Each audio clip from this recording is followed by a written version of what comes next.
अब देखो यार, रेसलमेनिया का जो मैच कार्ड है वो ऑलरेडी इतना ज़्यादा हम लोगों के लिए कंफ्यूजिंग था कि कौन सा मैच डब्ल्यूडब्ल्यू दिखाएगी, रॉक क्या करेंगे, रोमन का क्या होगा, रोमन का कोई अच्छा मैच है भी या नहीं। लेकिन अब पिछले 24 घंटों के अंदर जो चीज़ें हमने सुनी है, ऐसा लग रहा है कि पूरे रेसलमेनिया के सिर्फ इस मैच की वजह से, इसके कार्ड पे होने की वजह से सारी जो सिचुएशन है, सारे मैचेस की जो कह सकते हैं इक्वेशन है, वो चेंज हो चुकी है। आज का असली अखाड़ा का 5th एपिसोड बहुत इंटरेस्टिंग होने वाला है। यहाँ पे पॉल हेमन के फेवर से लेके किस मैच के मेन इवेंट और चैंपियनशिप की भी क्या इक्वेशन रहने वाली है, वो सब हम डिस्कस करने वाले हैं। और ज़्यादा टाइम नहीं वेस्ट करते, देखो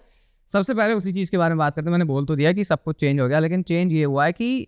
हमने सुना कि भाई CM पंक और हाँ, क्योंकि हम इसके बारे में सुन भी रहे थे पहले वॉर गेम से कि CM पंक और रोमन रेंस की भी क्या मैच हो सकता है। फाइटफुल सिलेक्ट ने, जिसको रिलायबल सोर्स हम कह सकते हैं कि बहुत सारे डॉट शीट्स में आ गए, तो ये मैच अब कार्ड के ऊपर होने वाला है। इससे कितने मतलब अभी उस सारे मैचेस के ऊपर भी आएंगे, लेकिन ये फर्स्ट थॉट में सुन के कैसा लग रहा है? सबसे पहले थोड़ा क्लियर कर देते हैं, जो लोग शायद नहीं, जिन्होंने न्यूज़ पढ़ी होगी, CM पंक वर्सेस रोमन रेंस का जो मैच है वो हैवीली कंसिडर करा जा रहा है रेसलमेनिया के लिए। भाई एकदम से जज्बात बदल दिए, ख्यालात बदल दिए, आई डोंट नो क्या कर रहे हैं WWE वाले। लेकिन पिछले 2 रेसलमेनिया में, अगर लास्ट और इस साल की मैं बात करूं, तो बहुत क्लोज हम आ चुके हैं और पता नहीं है मेन इवेंट क्या है। विंस के टाइम पे तो महीनों पहले पता होता था, भाई एक बार सोच लिया, अब नहीं बदलूंगा। मैंने उस समय ऐसा था कि एक रेसलमेनिया हुई और उसी के अगले दिन पता चल गया कि अब अगला मैच कौन सा हो। बिल्कुल, और अब ऐसा लग रहा है कि ऑप्शंस या तो इतने सारे हैं या फिर WWE किसी एक चीज़ पे टिकी हुई है जिसकी वजह से उनको बैकअप लेके भी चलने पड़ रहे हैं। लेकिन अगर मैं फर्स्ट थॉट पूछूंगी, इस मैच की रिपोर्ट आएगी हैवीली इंटरनली कंसिडर, तो क्या मतलब यही वो मैच है जो बेस्ट पॉसिबल सिनेरियो हो सकता है इन दोनों के लिए? देखो, पहले तो इस बात के ऊपर भी लोगों को भी थोड़ी सी क्लैरिटी दे देते हैं कि ये जो रेसलमेनिया के टाइम पे सारे जो डॉट शीट्स है वो एक्टिव हो जाते हैं। और आयुष, अब तो मैंने एक चीज़ अलग भी देखी है कि ये पहले इतना नहीं होता था। मतलब अभी से 5-6 साल पहले, जब 7-8 साल पहले से हमने इसको कवर करना शुरू किया हिंदी में, तब ऐसे होता था कि जो बात आ गई वो आ गई। और मेल्जर काफ़ी रिलायबल होते थे, लेकिन मेल्जर के ऐसा लग रहा है सारे काम करने वाले लोग भाग चुके हैं, अब नए लोग आए हैं। तो बहुत सारी चीज़ें इसलिए भी आ रही हैं, वो एक्चुअल में है नहीं, लेकिन WWE फैंस को थोड़ा सा गुमराह करने के लिए भी उस आइडिया को लेके आती है कि यार हम कहाँ CM पंक और सेथ रॉलिंस का सोच रहे हैं, लेकिन आइडिया आया है CM पंक वर्सेस रोमन रेंस के मैच का। और इसकी वजह से मतलब मैं तो अपना क्या ही, देखो यार, मेरे को इतनी ज़्यादातर खास प्रॉब्लम नहीं होती है अगर at the end story line का लॉजिक और सेंस बन रहा है और उसमें मजा आ रहा है, फिर ठीक है, कोई चीज़ बाद में हो सकती है। इसीलिए भाई मैं झेल चुका हूँ अब तक कि रोमन रेंस और रॉक का मैच अभी तक WWE नहीं किया, इतने सालों से वो मैंने भी नहीं छोड़ दिया। अब मुझे अब थोड़ा सा, चलो ये थोड़ा स्पॉइलर देते बाद में, ऐसा लग रहा है कि यार रेसलमेनिया 41 में तो छोड़ो, 42 तक की फिर अब इस मैच को तुम डाल सकते हो कि ये ना एक ऐसी न्यूज़ आई है कि अच्छा भी है, बुरा भी है, और कुछ बुरे रीजंस पे हम पहले आते हैं, क्योंकि रॉक की बात तो हम डिटेल में करेंगे। लेकिन कुछ लोग बैक स्टेज पॉलिटिक्स पे घुस रहे हैं, और ये कोई न्यूज़ नहीं है, ये सोशल मीडिया, हमारा ट्विटर है, जो कि आजकल हर चीज़ का सोर्स है भाई। तो ट्विटर कहता है कि रोमन रेंस और CM पंक 2 बड़ी ईगोज हैं लॉकर रूम में, जो पॉलिटिक्स कर रही हैं WWE में बैक स्टेज अपने लिए बेस्ट ढूंढने के लिए। CM पंक ने क्लियर कर दिया है कि उनको तो मेन इवेंट चाहिए, इस बार मैं पीछे हटूंगा नहीं, तुम जो मर्जी कर लो। यार पर्सनली मैं तो इस चीज़ को ऐसे सोचता हूँ कि WWE में है बहुत सारे ऐसे लोग जो ईगो के पीछे या फिर अपने आप को कैसे देखना, उस पर बहुत ज़्यादा ही उनका ध्यान रहता है, सिर्फ अपने इंडिविजुअल बेनिफिट के लिए। जैसे कि देखो, बुरा मत मानना, लेकिन अगर मैं सही बताऊँ तो ब्रॉक लेसनर वो नाम है, लेकिन उसको उससे भी ज़्यादा फर्क पड़ता है कि पैसे आ रहे हैं या नहीं। लेकिन अगर मैं उसका एक बढ़िया सबसे एक्यूरेट एग्जांपल दूं, मुझे लगता है गोल्डबर्ग वो नेम है जिनको मैंने देखा है कि सबसे ज़्यादा फर्क पड़ता है ऐसे कि भाई मेरे को कैसे दिखा रहे हो। मतलब पैसे भी उनके लिए है, लेकिन क्योंकि ब्रॉक के लिए तो पैसे ही हो गए ना, तो फिर कहते हैं भाई ईगो कैसे भी देखो, मेरे अकाउंट में अगर डबल पैसे आ रहे हैं तो मैं किसी भी तरीके से फिर देख सकता हूँ, उनको इतनी प्रॉब्लम नहीं होगी। लेकिन जब रोमन रेंस के सेंस में बात, अब CM पंक को पहले थोड़ा सा मैं आउट रखता हूँ, क्योंकि वो तो भाई उनकी हिस्ट्री रही है, और अब वो जितना अच्छा बंदा हो गया है NXT भाई, हर जगह जाके वो काम कर रहा है, वो तो मैं अब उनको उस नजर से नहीं देखता। बाकी रोमन रेंस के लिए जो लोग ऐसी बात बोल रहे, भाई वो बंदा है जिसने इतने सालों का टाइटल रेन रेसलमेनिया में खुद के आइडिया दे के बोला कि ऐसे इसको एंड कर सकते हैं। तो ईगो वाली तो मैं रोमन रेंस की ना यहाँ पे ऐसे नहीं बात करूंगा कि ईगो है या फिर रोमन रेंस को चाहिए कि मैं मेन इवेंट में हूँ। हम खुद इनफैक्ट बात कर रहे थे कि रोमन रेंस इस बार मेन इवेंट में कैसे नहीं है, बिकॉज कहीं ना कहीं वो चीज़ डिजर्विंग भी है। और हम रोमन रेंस के मैचेस की बात करते आ रहे हैं कि सोलो नहीं टिकेगा, जेकब फाटू नहीं टिकेगा, रॉक के मैच का आइडिया नहीं है, ड्रू की हमने बात करी।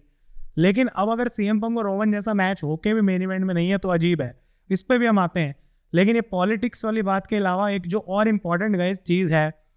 आई डोंट नो इस बंदे के बारे में क्या बोलूं, लेकिन सेथ रॉलिंस को भाई क्या लूट लिया अगर ये मैच कर दिया तो। अभी हम ये मान के चल रहे थे कि सेथ रॉलिंस और सीएम पंक तो लॉक्ड है, मतलब इतने टाइम से जब भी हम पिछला एपिसोड भाई, आप पिछले इससे पहले हमने बात करी थी, और ये कोई हम नहीं है, ये अगर आप स्टोरी लाइन को फॉलो कर रहे हो, देख रहे हो, तो वो आइडिया लग रहा है कि डब्ल्यूडब्ल्यू उसी डायरेक्शन में लेके जा रही है। लेकिन अब सीएम पंक और सेथ रॉलिंस का मैच, ये लग रहा है कि इस मैच की वजह से ये नहीं जाएगा। अब सेथ रॉलिंस क्या करेंगे, एक हम ट्विटर पे ही देख रहे थे भाई, जो सेथ रॉलिंस है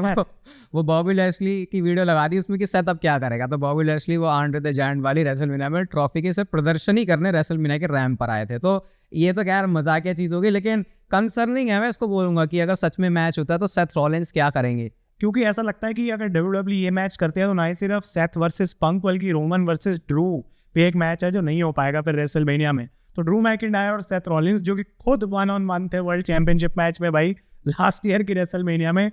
उनके पास कुछ ढंगा करने के लिए नहीं है ऐसा। ये इस बार रेसलमेनिया में ऐसी सिचुएशन खड़ी हो गई है कि हम ये सोच रहे हैं कि पहले ऐसा होता था कि क्या बेस्ट है, अब लग रहा है कि सब कुछ तो बेस्ट है, अब बेस्ट ऑफ द बेस्ट भी क्या है। क्योंकि मतलब बहुत सारे लोग ऐसा हो सकता है कि सोचे यार कि ड्रू और रोमन वाला मैच ये कहाँ इतनी बड़ी फाइट वाली फील दे रहा है, लेकिन अगर मैं इसको थोड़ा आराम से ठंडे दिमाग से आप सब सोचो तो इसको अगर ऐसे इमेजिन करें कि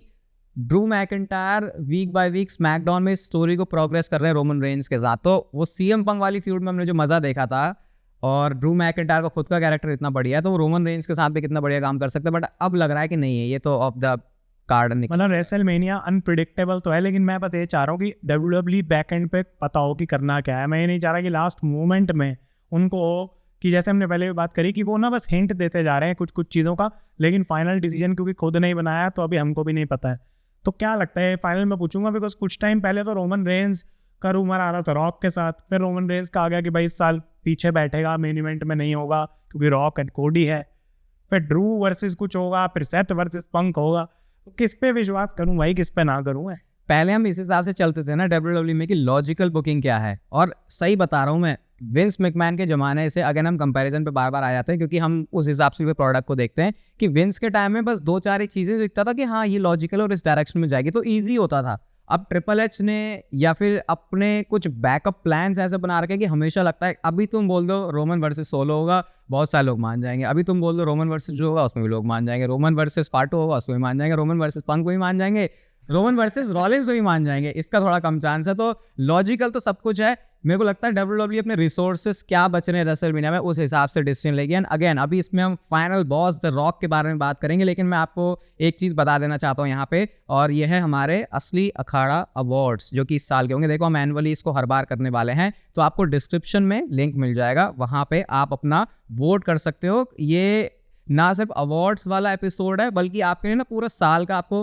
रीकैप या फिर कह सकते हो रिवाइंड मिल जाएगा आपको। और हाँ, जैसे हमने बोला था भाई असली अखाड़ा में हम ऐसी चीज़ें करने वाले हैं जो कम्युनिटी के लिए है, तो इसमें आपको हमारी ऑडियंस क्या सोचती है, किस हिसाब से हमने पूरे साल रेसलिंग को एंजॉय किया है वो भी पता चलेगा। हर साल हम इसको करेंगे, और मतलब मुझे लगता है कि ये वैसे हर साल जब करेंगे तो हम भी अपना आई थिंक जब 4-5 साल हो जाएंगे तो देख सकेंगे कि उस साल में पूरे टाइम डब्ल्यूडब्ल्यू में क्या हुआ था। इंपॉर्टेंट चीज़ इसीलिए है कि आप लोगों के लिए ये सब कुछ, और जो 2 और इम्पॉर्टेंट चीज़ें हैं कि ना ही सिर्फ अवार्ड्स हैं, ना ही सिर्फ हमारे विनर्स हैं, बट आपके विनर्स भी हम रिवील करेंगे। और IWF स्क्वाड का जो पहला विनर होगा वो भी इसके अंदर अनाउंस किया जाएगा। तो भाई वोटिंग लाइंस खोल देते हैं, कितने दिन के लिए खोलें? 25 दिसंबर तक आप ये वोटिंग लाइंस वाला भी काम कर सकते हो, उसके बाद जो है एपिसोड लेके आएंगे, क्योंकि देखो हमको भी इसके लिए थोड़ा प्रिपरेशन अच्छे से करनी पड़ेगी। डेफिनेटली आप उस एपिसोड को एंजॉय करोगे, साथ में IWF स्क्वाड का पहला मेंबर भी पता चल जाएगा। और अभी कंफ्यूजन चल रहा है आपके दिमाग में थोड़ा सा, हमने सबके सबमिशन देख लिए हैं, हमको बहुत सारे सही रिजल्ट भी मिले हैं, लेकिन अगेन वो इतना ईजी टास्क नहीं था, हमको पता चल गया क्योंकि फिल्टर में जो हमने देखा तो भाई लग तो रहा है मजा तो इसमें आएगा मुझे कि लोग जो वोट डाल रहे हैं और हम दोनों का जो वोट है ना कितना मिक्स मैच होगा, क्या अलग होगा, वो फन रहेगा। तो 6 अब ये तो नहीं बोल सकते अगला होगा, लेकिन हाँ जब उसकी प्रिपरेशन पूरी हो जाएगी तो वो एपिसोड आपके लिए आ जाएगा। और अब हम इसी अपने एपिसोड में प्रोग्रेस करते हैं। तो इन सारी चीज़ों को डिस्कस करने के बाद एक जो चीज़, एक निष्कर्ष पर हम पहुंचते हैं कि भाई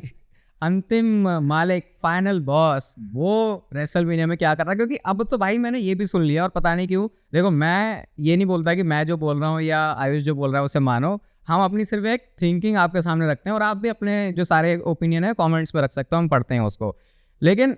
रॉक को देख के मैं अब कंफ्यूज हूँ सही में कि क्या ये बंदा इतनी सारी बिल्ड होने के बाद भी अब रेसलमेनिया में आएगा भी, मतलब मैं ये सुन रहा हूँ कि मूवी वगैरह बंदा बना लेगा और वो कह रहा नहीं मैं नहीं आ रहा WWE। मुझे तो यहाँ पे ये फनी लग रहा है कि जब लास्ट ईयर सारी पिवट करी गई, WWE ने इतना बोला कि हमने भाई फैंस की सुनी, तो तब भी ये बताया गया था वो बिहाइंड द सीन्स डॉक्यूमेंट्री में कि हम कुछ आगे के लिए बिल्ड करेंगे, अब हम बेटर काम करके दिखाएंगे। तो अगर रॉक को पता था कि पता ही नहीं था मतलब कि मैं अगली रेसलमेनिया में आ भी पाऊंगा या नहीं आ पाऊंगा, तो पिवट किस काम की थी भाई फिर? बिकॉज पूरा टाइम लगाया, बिल्ड किया रॉक वर्सेस कोडी। तो पहला सवाल तो यहाँ पे यही खड़ा होता है क्या रॉक रेसलमेनिया में नहीं आ रहे? फिर मान लें इस बात को यार अब मैं तो ऐसे ही सोच के चल रहा हूँ कि हम ऐसा मान के देखें कि रॉक देख रहा है भाई मूवी वूवी है, कोई तैयार है, आधा कितना प्रोजेक्ट चल गया, किधर से मैं पैसा कमा पा रहा हूँ वो मैं काम कर दूंगा। लेकिन बस इस वजह से मैं अगर कभी भी ये बोलूँगा कि मुझे लगता है ये चीज़ होगी, अगर ये WWE के साथ कॉम्पिटिशन में किसी और प्रोजेक्ट की बात होती है, तो हर एक सुपरस्टार का दिल WWE में आने के लिए ही कहता है, और वो रॉक के लिए भी सेम सिचुएशन। क्योंकि भाई मैं बता देता हूँ, रॉक जैसा बंदा जो कि 50 साल से ऊपर निकल चुका है, अगर वो अपने ट्रेनिंग कैंप लगा के रेसलमेनिया के सिर्फ एक मैच के लिए इतनी मेहनत कर सकता है,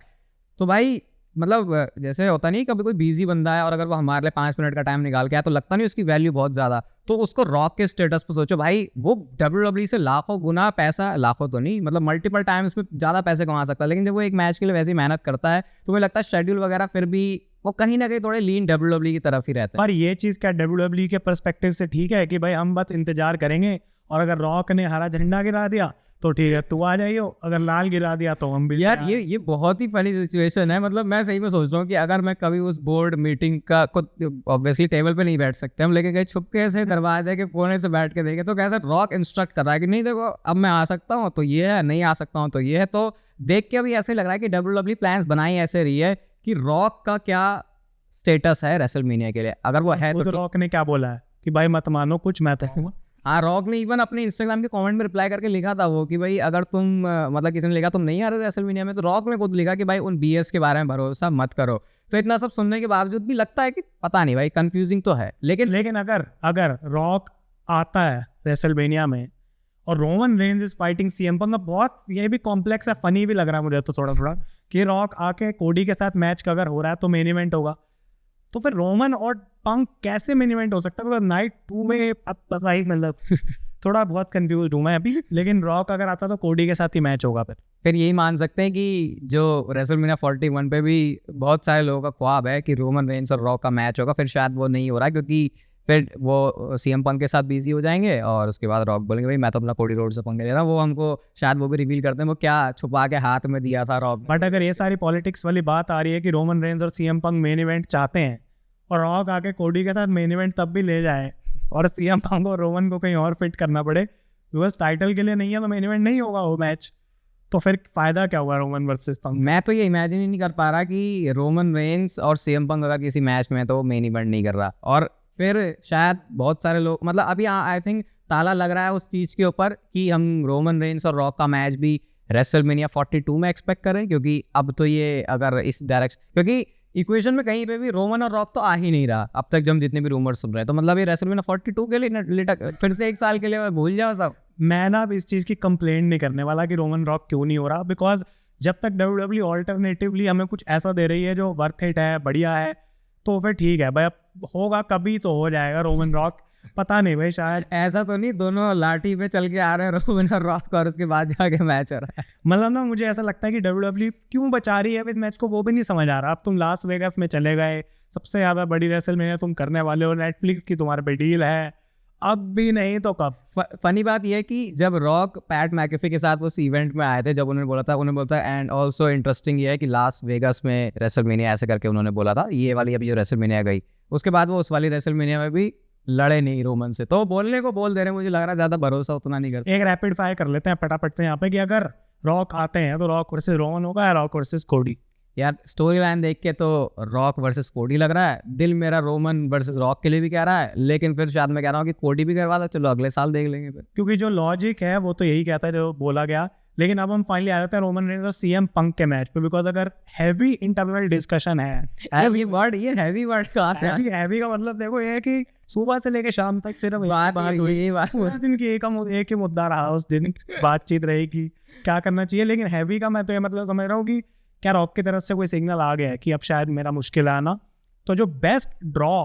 WWE देख रही है, क्योंकि भाई देखो पैसा ही बोलता है और Roman Reigns versus CM Punk का जो सर्वाइवर सीरीज की वो छोटी छोटी क्लिप्स ने काम किया है। उसके बाद WWE पगला गई है, मैं सही बता रहा हूँ। तब तक तो लोगों को पता था कि ये मैच बड़ा होगा, लेकिन जब WWE को वो चीज़ नंबर्स में दिख जाती है भाई, वो दिन रात सुबह शाम फिर उसके बारे में बात करते रहते हैं। ट्रिपल एच को मैं खासकर बोलूंगा, सोशल मीडिया के ऊपर उनकी वो पैनी नजरें बनी हुई हैं, तो मुझे लग रहा है उसने बहुत उनको हेल्प किया है कि और कहीं ना कहीं TKO है, अब नेटफ्लिक्स है, 25 जगह से लोग भी बोल रहे हैं ये चाहिए हमें, ये चाहिए हमें, ये चाहिए, तो प्रेशर भी है। I don't think triple H का कुछ ज़्यादा से भी होगा इस चीज़ में। मतलब क्रिएटिव जो डेली बेसिस पे स्मैकडाउन रॉ में चीज़ें हो रही हैं वो ऑब्वियसली ट्रिपल एच चलाते हैं, लेकिन जब बहुत बड़ी बातों के बारे में ऐसा देखते हैं कि यार ये होगा या नहीं, तो मुझे लगता है फिर मार्क शपेरो वाले लोग या निक खान जैसे ही बोलते हैं भाई ये मत कर, तो तुझे पता नहीं है बिजनेस हम संभालेंगे, तू ये कर अभी। लेकिन काफ़ी इंटरेस्टिंग चीज़ें हैं अगर ये मैच होता है तो। लेकिन जितना बड़ा ये ड्रॉ है, क्या बहुत जल्दी WWE सिर्फ कर रही है इस चीज़ को? और दूसरा क्वेश्चन निकल के आता है, क्या ये जो बिजनेस रीजंस है सारे WWE के, ये अच्छी वाली स्टोरी लाइन को खराब कर देते हैं, जैसे इस केस में सीएम पंक और सेथ रॉलिंस? देखो, सीएम पंक और सेथ रॉलिंस वाली स्टोरी लाइन के साथ तो मैं डेफिनेटली बोलूंगा कि ये थोड़ा सा ऐसा लग रहा है कि हाँ कॉम्प्रोमाइज सा हुआ है, क्योंकि यही लग रहा था डायरेक्शन होगी, पिछले साल भी नहीं हुआ। लेकिन इसके दूसरी तरफ भी जो चीज़ हो रही है, अगर ये इलॉजिकल होती, अगर ये ऐसा लगता कि भाई इसका तो कोई मतलब ही नहीं है, ये तो सिर्फ मैच, जैसे कई बार ब्रॉक लेसनर रोमन रेंस के मैचेस हुए हैं, जो कि ठीक है, मतलब मतलब इवन मैं भी लॉजिकली पता था वो सब बेकार ही मैच हो रहा है कि अचानक से, जैसे greatest WrestleMania main event of all time अगर मैं पूछूं तो शायद लोगों को याद भी नहीं होगा, लेकिन वो रोमन और ब्रॉक का ही मैच है जिसको सिर्फ वैसा टाइटल दे दिया था, ऐसे स्टुपेंडस रेसलमेनिया ऐसे वो नाम से भेज देते थे। लेकिन अभी जो ऑल्टरनेटिव बैकअप प्लान जो भी आया है, ऐसा तो नहीं है कि इसमें कोई लॉजिक ही नहीं है। और क्योंकि इन्होंने सर्वाइवर सीरीज के टाइम पे वॉर गेम्स दिखा के ऐसा आउट ऑफ नोवेयर था वो, लेकिन अगर मैं सोचूं कि वो किया ही इसलिए किया था क्योंकि WWE ने दिमाग में डाल लिया था तभी कि रोमन वर्सेस पंक है रेसलमेनिया के लिए, तो बिजनेस ड्रिवन डिसीजन तो है, लॉजिकल है, but I will still say कि ये टू अर्ली है, क्योंकि 4 महीने में क्या पका देंगे फिर ये। देखो, दिखाने को तो तुम कुछ भी दिखा सकते हो कि एकदम से सीएम पंक और रोमन रेंस बहुत बड़े दुश्मन बन गए, लेकिन अगर बहुत बारीकी से स्टोरी लाइन को देखा जाए तो सीएम पंक ने अभी तक पॉल हेमन की फेवर के बारे में बात करने से मना किया है, और अभी तक रोमन रेंस को डायरेक्टली चैलेंज भी नहीं किया है। बेसिकली यही दिखाया गया है कि तू अपना क्लियर कर सिचुएशन, मैं अपनी सिचुएशन क्लियर करूंगा, उसके बाद जब मुझे मौका मिलेगा तो हम आमने सामने आएंगे। लेकिन क्या सेथ रॉलिंस और सीएम पंक का जो मैच नेटफ्लिक्स पे करने का डिसीजन लिया है, वो भी इस हैवी डिस्कशन का पार्ट रहा होगा कि चलो ये मैच हम नेटफ्लिक्स में कर देते हैं, रेसलमेनिया में जगह नहीं बच रही है? आई थिंक हाँ ऐसा हो सकता है, क्योंकि WWE को लगाओ कि यार अब हैवी डिस्कशन हो गई है शुरू, तो ठीक है इस मैच को वहां डाल देते, जैसा हमने इवन अभी ये सेथ और पंक वाले नेटफ्लिक्स वाले एपिसोड में भी डिस्कस किया था कि हो सकता है WWE 3 मैचेस करवाए, तो हो सकता है अभी भी वो 2 मैचेस करवाए या रेसलमेनिया में ना करवाए। बट सेथ रॉलिंस इस चीज़ से ओके कैसे होंगे वो भी एक क्वेश्चन है कि भाई मेरे को चाहिए रेसलमेनिया में, क्योंकि स्टोरी क्या है, सेथ रॉलिंस नहीं तो बोला तो रेसलमेनिया का मेन इवेंट नहीं कर रहा, तो हम यही तो मानेंगे कि उसके साथ कर रहा है। अब अगर सेथ देखेगा कि मेन इवेंट तो कर लिया लेकिन रोमन के साथ, और रोमन की दिमाग में कैसी इमेज है सेथ रॉलिंस की, तो वो भी एक एंगल है यहाँ पे। तो यही तो हो रहा है, अब सेथ रॉलिंस का ना ही सिर्फ रोमन रेंस ने यहाँ पे मेन इवेंट छीन लिया, बल्कि सेथ रॉलिंस का अपोनेंट भी छीन लिया भाई, कि तेरे को मेन इवेंट में जाना किसी और के साथ लड़ ले, तू रॉक ले ले, कोडी ले ले भाई। अगर ये ऐसा हो रहा है तो मैं जायज बोलूंगा सेथ रॉलिंस की हेट, क्योंकि यूजुअली तो मेन इवेंट छीनते हैं भाई, बंदा लौंडा ही छीन लिया, बोला कि नहीं मैं लड़ूंगा। सीएम पंक और सेथ रॉलिंस दोनों मेरे फेवरेट है, मुझे समझ नहीं आ रहा अब क्या बोलूं, बताओ सेथ रॉलिंस के बारे में। अच्छा, हमने ये इवन हमने वीडियोस में भी इसको डिस्कस किया अपनी कि ये जो सीएम पंक है वो एक वर्ल्ड टाइटल मैच में होंगे, ये भी हैवी डिस्कस, ये हैवी तो नहीं हुआ, थोड़ा लाइट में ही डिस्कस हुआ, तो ये भाई सुपर हैवी है क्योंकि टाइटल तो किसी और ही जगह घूम रहा। तो ये फिर इक्वेशन में कैसे ला रहा है कि इसमें, मतलब मेरे को तो मैं क्लूलेस ही लग रहा हूँ भाई। थोड़ा सा मैं लॉजिक यहाँ पे तो कोशिश एक करता हूँ, 1%। सेथ रॉलिंस को सीएम पंक ने ये बात बोली थी कि तेरे पास टाइटल नहीं है, तेरे पास कुछ नहीं है, ठीक है, तो जो मैच है सेथ रॉलिंस और सीएम पंक का वो तो निपट लिया आप नेटफ्लिक्स के अंदर। तो अगर टाइटल ही सीएम पंक के सेथ रॉलिंस के पास नहीं है तो सीएम पंक को दोबारा कोई रीजन नहीं दिखेगा इससे सेथ रॉलिंस से लड़ने का, ये क्लियर है। लेकिन अगर Roman Reigns versus CM Punk फिर मैच हो रहा है, वो मेन इवेंट नहीं हो सकता जब तक उसमें टाइटल नहीं है। तो ये टाइटल जो कि गुंथर के पास है, जो कि बस पूरे एपिसोड में या नोट्स में कहीं नाम नहीं है जिसका, वो कैसे शिफ्ट करें इतनी जल्दी? इवन मैंने अभी अपनी वीडियो में भी कहीं बताया था कि गुंथर के पास से टाइटल जा सकता है, तो अगर गुंथर के पास से टाइटल जा रहा है, और भाई मतलब अभी तो आज क्या डेट हो गई, 4-5 दिन बाद शिकागो में लाइव इवेंट हो जाएगा, उसको मान के नहीं बोल रहे हैं क्योंकि फिर ये तो 5-6 दिन में आउटडेटेड हो जाएंगे हम बिल्कुल। लेकिन क्या पता इस रोड टू रेसलमेनिया में सीएम पंक गुंथर से टाइटल ले लें, फिर टाइटल आ जाए, लेकिन सीएम पंक के पास टाइटल आ गया तो वो रोमन पे क्यों जाएगा, क्योंकि जिस फेवर की हम बात कर रहे हैं वो तो वही फेवर है ना कि शायद पॉल हेमन किसी तरीके से सीएम पंक को पहुंचाएंगे उस वर्ल्ड टाइटल तक। और अगर सीएम पंक पहले ही चैंपियन है तो फिर फेवर का क्या काम? फेवर का तो ये हैवी डिस्कशन का क्या फायदा। तो भाई देखो, और अगर रोमन पहले टाइटल जीत जाए गुंथर से, ये तो अभी भाई रोमन एक प्रीमियम आदमी है, ठीक है, वो बड़ी मुश्किल से आता है, वो मंडे नाइट रॉ में लड़ रहा है, वो नेटफ्लिक्स वाले शो पर, तो वो तो मतलब सीएम पंक और रोमन रेंस एक ऐसा मैच है जो हर कोई देखना चाहता है बिना टाइटल के। अगर ये मेन इवेंट हो तो मैं आई थिंक इसको बिना टाइटल के भी मेन इवेंट देख सकता हूँ, और मैं कोई सवाल भी नहीं उठाऊंगा कि ये मैच मेन इवेंट में क्यों डाला, क्योंकि वैसे भी WWE आई थिंक ऐसा हो चुका है पहले कि मतलब ये तो हम प्रीमियम लाइव एंड नॉर्मल में भी देखते हैं कि कोई मैच में वर्ल्ड टाइटल, लेकिन वो मेन इवेंट नहीं कर रहा। और क्योंकि WWE के पास इस बार 4 स्पॉट है, मैं तो 4 मेन इवेंट बोलूंगा। एक तो मेन इवेंट जो होते हैं, और किक ऑफ में जिस तरीके से रेसलमेनिया का जाता है वो भी ऐसे दिखाता है कि WWE इसको बड़ा दिखा रही है। ड्रू वर्सेस सेथ ओपनर था लास्ट ईयर। हाँ, तो उसी तरीके से, और फिर वहां पे हमने कैसा केओस देखा था। लेकिन हाँ, रोमन तो मेन इवेंट में ही होगा भाई। रोमन कुछ भी मुझे लगता है वो मेन इवेंट में होगा। बाकी शायद जो जेकब फाटू और सोलो सिकोआ के बाद ये रूमर आना शुरू हुआ है, बिकॉज रॉक रोमन तो सबसे कम मुझे परसेंटेज लग रही है होने की। मुझे लगता है कि सीएम पंक वैसे रोमन होना चाहिए, बट गुंथर से टाइटल यार मतलब बहुत कम टाइम है, मैं ना देख नहीं पा रहा कि उतने टाइम में गुंथर क्यों हारेगा। फिर गुंथर क्या करेगा रेसलमेनिया? मतलब अब ये लोग नहीं सोच रहे कि सीएम पंक और रोमन को तो चलो टाइटल के लिए बना दिया फलूदा, लेकिन पीछे ड्रू, सेथ, गुंथर, अच्छे अच्छे नाम। और ड्रू के बारे में मैं सुन रहा हूँ कि 2025 में तो मेन है, सबसे बड़ा स्टार ही ड्रू मैकिंटायर बनेगा इस कंपनी में, तो उसका क्या होगा फिर? मुझे लगता है कि अभी हम यहाँ पे भी इसमें जितना भी दिमाग मार लें, घुसेड़ लें, अभी जब हम रॉयल रंबल एक बार देखेंगे तो हमको थोड़ी और क्लैरिटी मिलेगी। क्योंकि अभी तो भाई पूरा ये है ना, खिचड़ी सी पक गई है, सारे मसाले वसाले डाल दिए, अभी इसको पकने देंगे और फिर जब उसकी रेसिपी बनेगी तो शायद उसका टेस्ट इंटरेस्टिंग होगा। लेकिन एक डिस्कशन है जो कि तब से ही बातों में आ रही है, और वो है पॉल हेमन का फेवर। जब उन्होंने उनको कान में भी बोला था वॉर गेम्स में कि भैया फेवर है, उसके बाद वो एक सिनेमैटिक सेगमेंट भी था। तो क्या ये फ्यूड बनाने में वो फेवर आ रहा है? क्या पता, सिर्फ क्या पता, मतलब अगर मैं एक चीज़ कोई प्रेडिक्ट करना चाहूँ यहाँ पे, थोड़ा सा सेंस बनाने की कोशिश कर रहा हूँ कि जो फेवर है शायद वो ये हो सकता है कि अगर टाइटल इसमें नहीं भी है तो पॉल हेमन बोलेंगे भाई रोमन रेंस है, ये हर बार रेसलमेनिया में मेन इवेंट करता है, तो यही वो तरीका है जिसके साथ लड़के मैं मेन इवेंट तक जा सकता हूँ, मुझे शायद कोई टाइटल की जरूरत भी नहीं है। तो वो फेवर है कि ये अपना बंदा तू ला, ये मेन इवेंट करता ही है, मैं इसके साथ घुस जाऊँगा और मेरे को मेन इवेंट मिल जाएगा। एग्जैक्टली यही थॉट है मेरा कि अगर कोई एक फेवर वाली चीज़ ही है उससे यहाँ पे मेन इवेंट कर सकता है, और फेवर ही होगी कि पॉल हेमन को सीएम पंक बोलेंगे कि मुझे मेन इवेंट में तू ला के दे बस कैसे भी। लेकिन ये कहीं ना कहीं सीएम पंक को बहुत वीक दिखाता है कि सीएम पंक पॉल हेमन के बिना मेन इवेंट नहीं कर पाया कभी रेसलमेनिया को। मुझे ऐसा लगता है कि हाँ, ये वीक दिखाएगा, और यहीं से वो चीज़ होगी जिसका फैंस बहुत टाइम से वेट कर रहे हैं, और वो है ना सिर्फ पॉल हेमन का टर्न ऑन रोमन रेंस, बल्कि सीएम पंक का भी हील टर्न होगा। और जब एक हील सीएम पंक ऐसा करेगा तो मुझे लगता नहीं है कि वो कहीं से वीक दिख रहा है, के लिए रेडी हूँ। क्योंकि जो आजकल हम देख रहे हैं ना, उसकी हम बात करते हैं जैसे ड्रू के बारे में, केविन ओवेंस के बारे में, हरामी लोग जो एक हील कैरेक्टर प्ले कर रहे हैं। जस्ट वेट, जब आप सीएम पंक को एक हील सुपरस्टार बनते हुए देखोगे भाई, सारी कहानी चेंज हो जाएगी फिर। और ये रोमन रेंस के बेबी फेस कैरेक्टर को बिल्ड करने के लिए बहुत स्ट्रांग बन सकता है। और मैं बोलूँगा कि अगर WWE का फेवरेट वर्ड पिवट है तो मेरा पुलाव है, तो पीछे ही है। लेकिन ज़्यादा अगर हम इसके बारे में भी बात करेंगे, लेकिन मैं एक और पुलाव फेंकता हूँ बीच में एक टुकड़ा। अगर कुछ नहीं हो सकता तो tag team match CM Punk and Roman Reigns versus Drew McIntyre and Seth Rollins. यार नहीं यार, ये मैच तो रेसलमेनिया लेवल का तो नहीं है। ये क्यों? ये इसलिए ये रेसलमेनिया लेवल का इसलिए नहीं है क्योंकि एक तो टैग टीम मैच है, और WWE के पास ये तो मतलब भाई एक बार जरा इमेजिन करना, ट्विटर पे ग्राफिक आ रहा है ट्रिपल एच के अकाउंट से कि ये टैग टीम मैच, इसमें तो बहुत मतलब ये I think Saturday Night's Main Event के लिए मैं मान सकता हूँ कि किसी ये रेसलमेनिया। और सीएम पंक और रोमन टीम भी बनाएंगे अब दोबारा ऐसे ही ड्रू से लड़ने के लिए। रेसलमेनिया एंड गेम होता है किसी भी शो पे स्टोरी लाइन को फिनिश करने का। ये तो ऐसा लग रहा है कि स्टोरी शुरू हो रही है। हाँ, 1 साल की पूरी कहानी बना है तो थोड़ा सा सेंस बन सकता है, बट मुझे लग रहा है कि ये फाइनली वो टाइम होगा जब एक और ऐड करूँ, कुछ यहाँ पे ऐड करता हूँ, जो विनर होगा इस टैग टीम मैच का वो दोनों अपोनेंट होंगे कोडी के नाइट 2 में। भाई अगर रॉक नहीं आ रहा, ये तब हो सकता है अगर केविन ओवेंस कंपनी चला रहा हो, जो कि ऑब्वियसली हो नहीं रहा है। और मुझे लगता है जो एक्चुअल जो रोमन रेंस के हम बेबी फेस रन की बात कर रहे हैं वो शायद इस चीज से हो सकता है। सीएम पंक का हील टर्न, पॉल हेमन का वो फेवर, और फिर शायद एक मेन इवेंट आपके लिए पकड़ा है। देखो भाई, डिस्कशन तो हम बहुत सारी और भी कर सकते हैं, लेकिन एक हफ्ते एक चीज़ निकल के आती है और उसके बारे में और काफ़ी सारी चीज़ें हम आपको बता देते हैं। बाकी भाई जो कमेंट में आपको दिखेगा ना